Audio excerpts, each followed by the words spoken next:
Boa noite. Shavua Tov, uma boa semana para todos. Shabbat Shalom, Mashiach Now, redenção completa, verdadeira, no mundo inteiro, definitiva, já aqui, agora. A pergunta da semana é: aqui se faz? Aqui se paga? Essa é uma pergunta muito interessante. Provavelmente todo mundo é unânime em falar a mesma coisa, que sim. Essa, inclusive, uma imagem, mais uma vez, que foi gerada com inteligência artificial. Muito interessante. E essa frase, a resposta não é tão óbvia assim, não é necessariamente uma relação de causa e efeito, causa e consequência. Pode ser que não se pague aqui, agora, mas traz um assunto muito importante sobre a época, a relação que tem entre o que a gente faz e o resultado. Tem uma relação direta, mas não é sempre imediata. No fundo, como tem a própria lei da natureza na ciência, a lei da ação e reação, que tem uma relação entre o que se faz e o pagamento dela, a consequência dela. Como a gente sabe que, no fundo, a redenção, o momento de paz para o mundo inteiro, é uma consequência, o resultado que a gente faz aqui agora, as boas ações que a gente faz, o mundo inteiro faz aqui nesse momento. A questão que nessa pergunta tem uma relação mais profunda é o tempo, o momento em que acontece o efeito dessa relação. Vamos ver então mais em detalhes. A gente está no projeto do Ktei Sichot, de discursos do Rebbe de Lubavitch. A gente está no capítulo, volume 23. Essa é Parashat Shelach, a Parashat que fala sobre os espiões, momento que o povo judeu ia entrar em Eretz Israel pela primeira vez, depois de receber a Torá. Essa é a segunda Sichá. Então,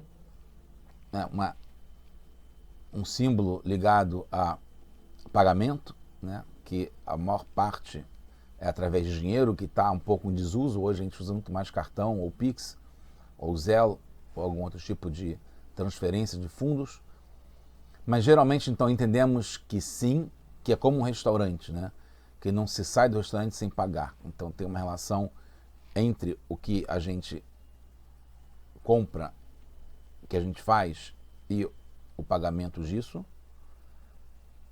E também de imediata, porque não se sai do restaurante antes de pagar. Mas, como eu estava falando, a gente tem dois mundos, é muito importante saber sobre isso. Tem este mundo que a gente está agora e o mundo que está por vir. Já existe, né?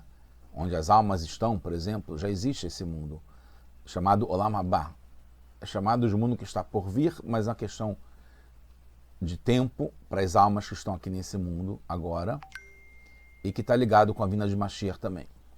Mas, então, o que eu tinha falado já antes, não necessariamente a gente paga aqui.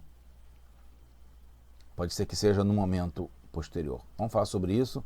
É uma sirra muito, muito interessante, muito importante para a gente hoje em dia, como a gente vai ver um detalhe.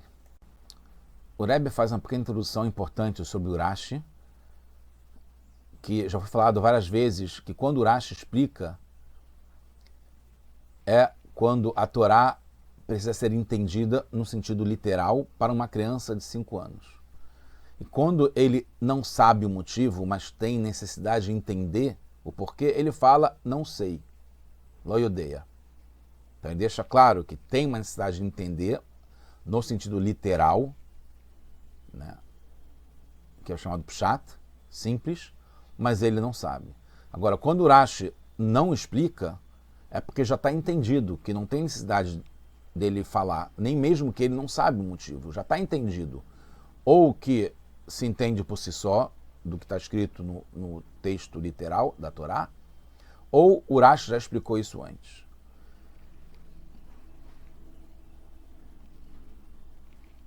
Mas a gente vai ver aqui, no caso dessa paraxá, uma pergunta clara de uma criança de 5 anos que estuda a Torá e o que Urashi não explica e nem diz que não sabe o motivo.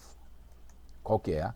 Parashat Shelach, a gente está no livro Bamidbar, no capítulo 13, que fala assim: Ve'anashim asher alu imo amru lo nochal alot el ha'am ki chazak hu mimenu. Que os espiões falaram que não teriam como a gente entrar na terra de Israel, porque o povo que estava lá era mais forte do que a gente. Rashi fala, a gente está no versículo 31, Lamed Alef, Hazak Mimenu, que Behol, que fala que quando eles falam que é mais forte que a gente, como pode-se dizer, eles estão querendo dizer mais ainda do que Hashem, mais forte que Hashem. Aí depois fala, na verdade,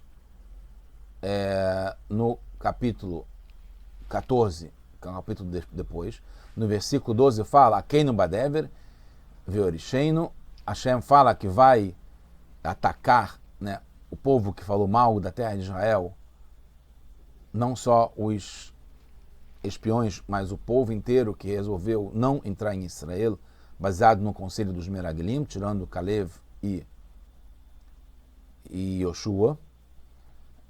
E Hashem fala que vai fazer de Moshe um povo grande, a partir de Moshe. Aí depois fala no versículo 13, Moshe responde que, reclama, né, a queixa do Moshe mas então os egípcios vão ouvir isso e vão entender que você tirou o povo, elevou o povo da terra do Egito e depois acabou os matando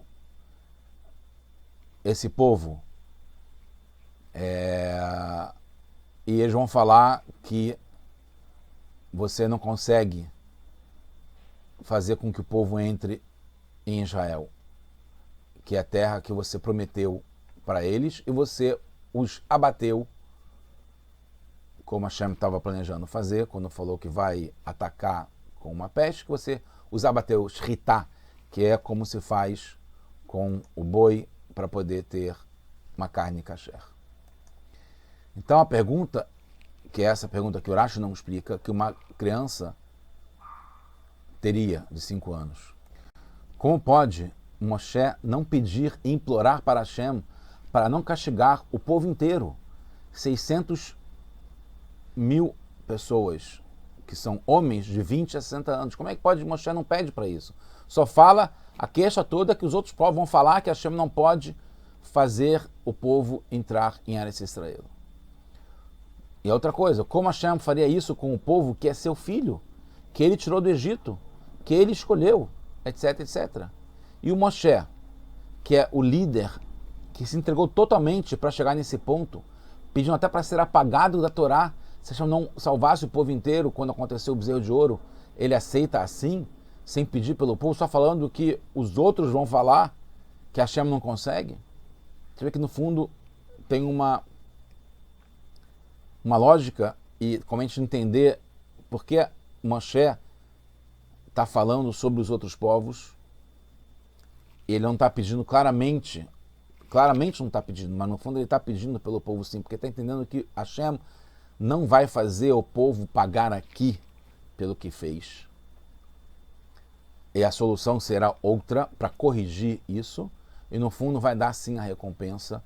E a recompensa tem a ver com os outros perceberem que no fundo Hashem nos quer bem e faz o melhor, e não é um castigo de verdade, mas é uma forma da gente conseguir merecer o que tem de bom que vai ser resultado disso. Então, ainda voltando agora ao detalhe, no pecado do bezerro de ouro, Moshe primeiro fala para salvar o povo, que é o fundamental, e aqui ele não fala, e só depois menciona o Hilul Hashem,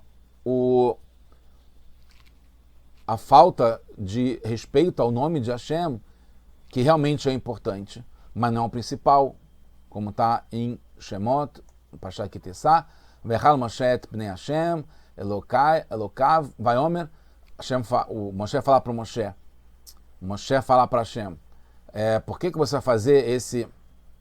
Você vai descontar no povo, você vai fazer tanta maldade com o povo, que é o teu povo, que você, Hashem, tirou do Egito com força grande, com uma mão forte. Aí depois ele fala, por que vai deixar os egípcios falarem que você os tirou do Egito para depois de matá-los aqui no deserto e tirar eles da face da terra? Enquanto que aqui, depois, como a gente está falando no capítulo 14, Hashem fala, Vesalarti kidvarecha, eu realmente vou perdoar conforme o que você falou, que não é pedindo pelo povo, mas sim falando sobre o que os outros povos vão falar. E Urashi, nesse versículo 20, que é além, depois que a gente falou tudo, né, que Hashem fala que vai atacar com peste, Moshe reclama o que os outros povos vão falar, que você vai matar todo mundo e vai fazer shritá com o povo. E aí no capítulo 14, versículo 20, Urashi explica que como você falou, porque você falou, Pen Yomru Memliti Echol Hashem, como você falou, né, Asher Kedabercha, como você falou, que os outros povos vão falar que eu não posso levar o povo para o Egito, levar o povo para Israel, assim como eu tirei do Egito. Então, por causa disso, eu vou perdoar e vou levar o povo para Israel, para não ouvir que os outros povos vão falar que eu não posso. Porque, no fundo, é esse o objetivo da criação do mundo. A gente chegar num momento em que todo mundo, os outros povos incluídos, vão reconhecer que o que Hashem faz, como Hashem gosta da gente, como o objetivo é a gente chegar em Israel e viver em paz, e o mundo inteiro vai perceber isso. E vai reconhecer Deus. Urashi fala que foi justamente este argumento que fez Hashem perdoar o povo, que foi Moshe não pedir pelo povo como foi no bezerro de ouro, mas sim pedir para Hashem levar em consideração o que os outros vão falar. Que é interessante. Para entender, é bom perceber a linguagem que Moshe usa. Vaishratem bamidbar, que você vai fazer um abate no deserto. Então, em princípio, não é muito comum falar em abater uma pessoa, fala em matar, fala em liquidar, fala em exterminar, fala em assassinar, eliminar. Mas o que é abater? Abater é usado para um boi. Porque quando, no verso anterior, Moshe fala a linguagem ve'amitem matam, que você vai matar, Hashem usa as palavras eu os atacarei com a peste. Então Hashem já dá a deixa, que é o que Moshe vai entender, que Hashem não queria matar, eliminar, liquidar e exterminar, e acabar completamente. Fazer com que pagassem aqui o que eles fizeram de maldade em falar mal da terra de Israel. Hashem dá a entender que vai atacar com a peste, que vai criar uma solução que, no fundo, eles vão se elevar através disso. Não vão ter que pagar com a vida. Então, entende-se... Então, por que Moshe não defendeu o povo? Porque ele entendeu que Hashem puniria com a peste, que seria um abate, que é preparar para uma fase maior, mais elevada, que a gente pode entender, é difícil, mas tem uma ligação com os testes que a gente recebe, a escuridão que está tendo no mundo, a escuridão que a gente vive, o que aconteceu no 7 de outubro, que isso tudo não justifica, a gente não quer que tenha esse tipo de teste, mas que é para passar por uma fase maior de união, de revelação e de chegar na redenção completa. Então, mesmo uma criança de 5 anos já entende que o objetivo de um abate de um animal não é acabar com a vida de um animal. Que isso? Para que a gente vai fazer? A gente não é cruel. Pelo contrário, é uma lei da Torá a gente não ser cruel com os animais, e a gente dá para... Isso vale para o mundo inteiro. Não é acabar com ele, mas torná-lo próprio para a sua próxima fase, que é de elevação, ser um alimento para o ser humano, que na cadeia está acima do reino animal, assim como o vegetal, assim como também o mineral, que se eleva no momento em que se torna alimento que o ser humano usa para fazer coisas boas através da energia que vem do animal que é abatido. Então o abate, a shritá, como o Moshe coloca, é para preparar, possibilitar chegar numa fase mais elevada. Como Hashem falou na Akedah, em Akedat Yitzhak, Hashem fala, Ve'aleu leolá, eu vou elevá-lo como um olá, como um sacrifício que é uma elevação do Yitzhak para chegar no nível mais alto, mais elevado. E acabou não sendo feito, por isso que foi Hashem falou para Abraham que não ia fazer shritá e não ia matar o Yitzhak, ele ia elevar o Yitzhak. E foi isso que aconteceu de verdade com o Yitzhak no sacrifício chamado sacrifício de Yitzhak. Então, Hashem, a gente sabe também, Hashem é piedoso, misericordioso, Hanun Verachum, é o máximo da bondade e da generosidade. Todas as mitzvot, tudo que Hashem fala de mandamento para a gente, são para o nosso bem. No fundo, é isso. Então, quando nós nos comportamos de acordo com isso, nossas vidas neste mundo também acontece da melhor modo possível, mesmo materialmente.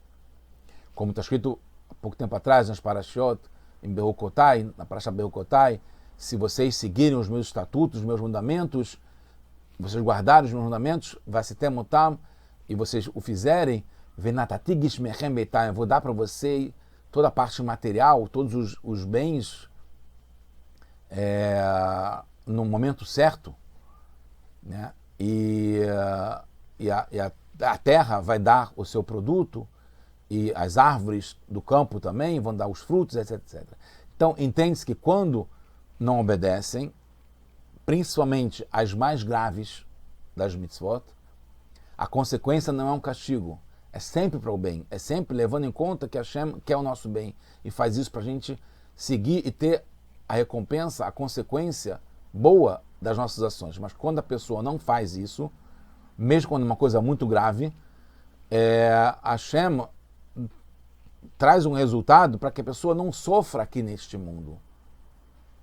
Isso, de algum modo, explica, não justifica, ou a gente não quer aceitar a morte, por exemplo, quando acontece alguma coisa, a pessoa está se elevando, como é de verdade. E o próprio Rashi explica que Abraham viveu menos 5 anos, quer dizer, ele foi poupado, ele deixou de viver 5 anos aqui nesse mundo para não sofrer com o comportamento do seu neto Esav. Então Hashem, que é bondoso, ele tira Abraham aqui desse mundo 5 anos antes para ele não sofrer aqui nesse mundo e ser poupado, porque no mundo que está por vir ele não ia sofrer.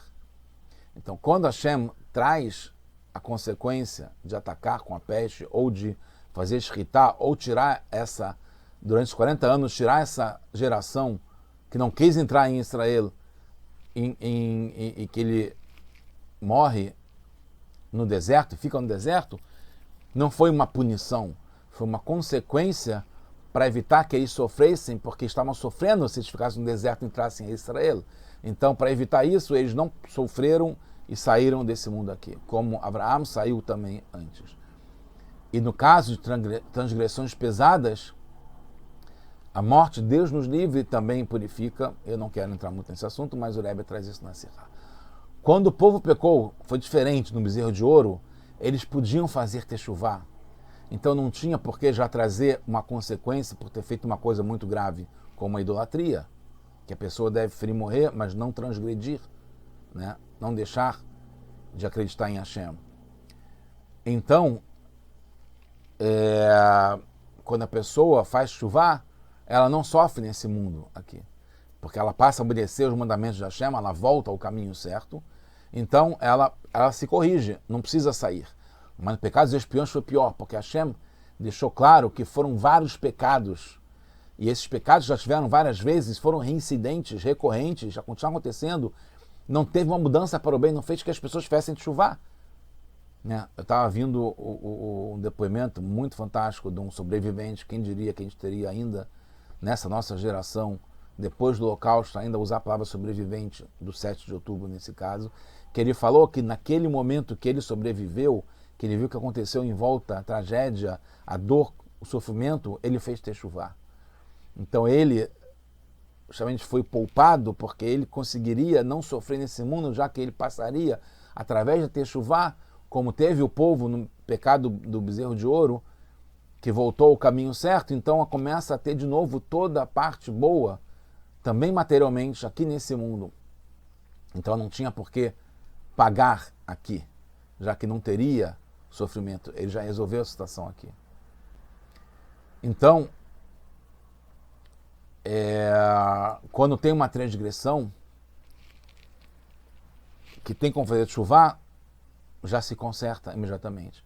Mas nesse caso aqui que feriu o povo, os espiões, depois na sequência de vários erros e pecados, feriu os fundamentos e os princípios de fé, de acreditar em Hashem. Por isso Moshe pede o abate, que é elevar para um grau superior em que volte a essência deles de acreditar em Hashem, de fazer o que Hashem quer. Quando Hashem fala que é para entrar em Israel, era para entrar, não era para usar lógica para evitar seguir o mandamento de Hashem.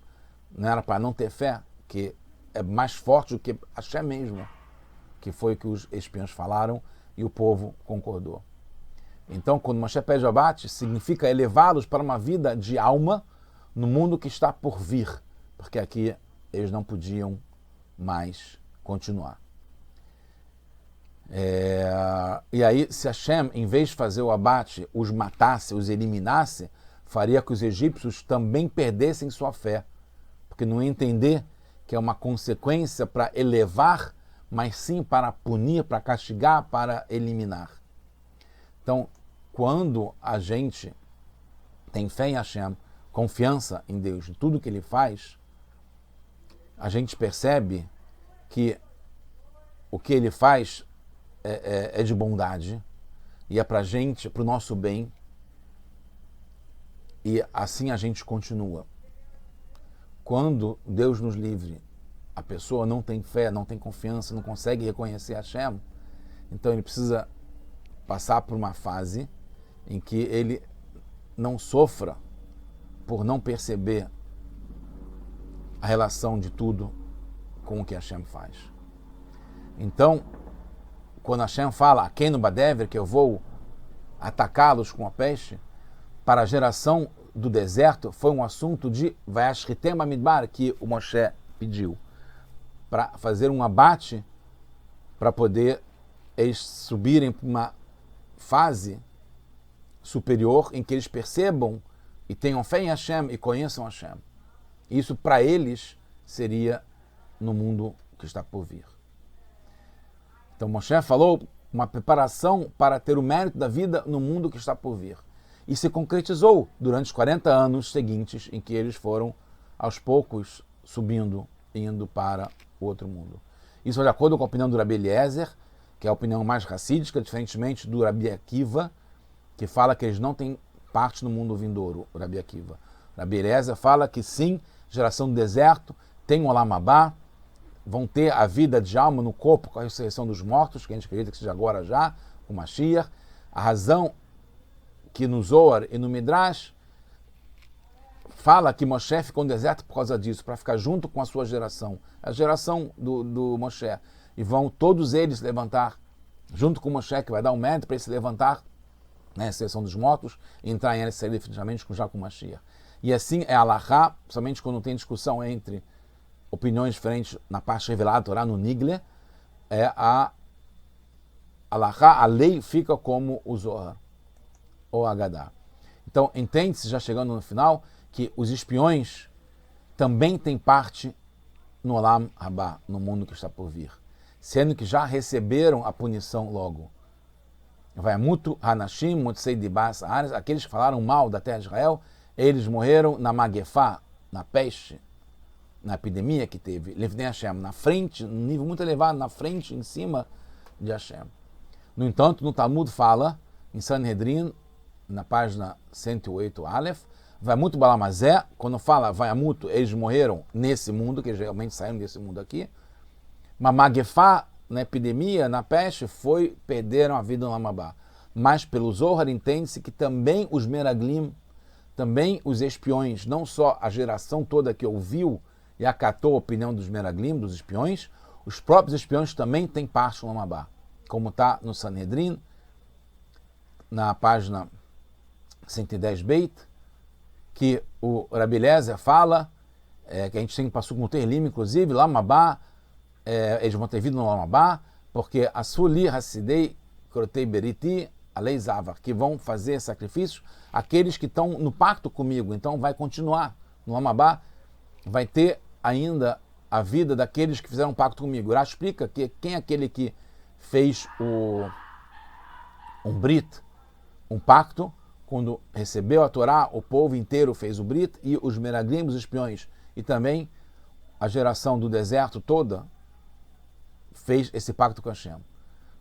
Então, concluindo, o pacto que a gente teve no recebimento da Torá garante a eternidade, nossa relação recíproca com Hashem. É tanto a gente vai sempre amar Hashem, como Hashem vai sempre amar a gente. Cada um de nós devemos saber, sentir e ter certeza disso, que Hashem nos ama e que a gente nunca vai deixar de amar completamente Hashem. Mas que uma pessoa possa, por algum momento, ter um espírito de bobeira e fazer alguma coisa contra isso. Cada um de nós deve saber e ter certeza disso. E agir de acordo com essa responsabilidade. Se a gente tem esse amor mesmo por Hashem, a gente vai querer fazer o máximo por ele.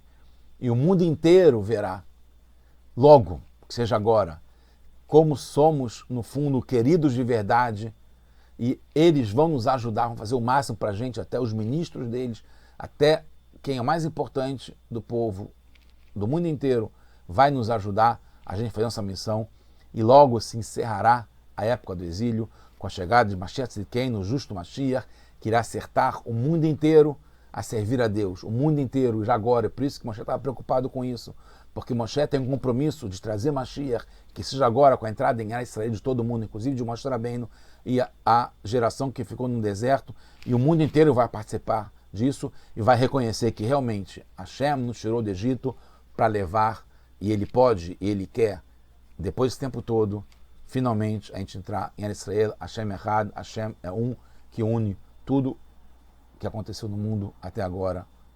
Now, Mashiach, now.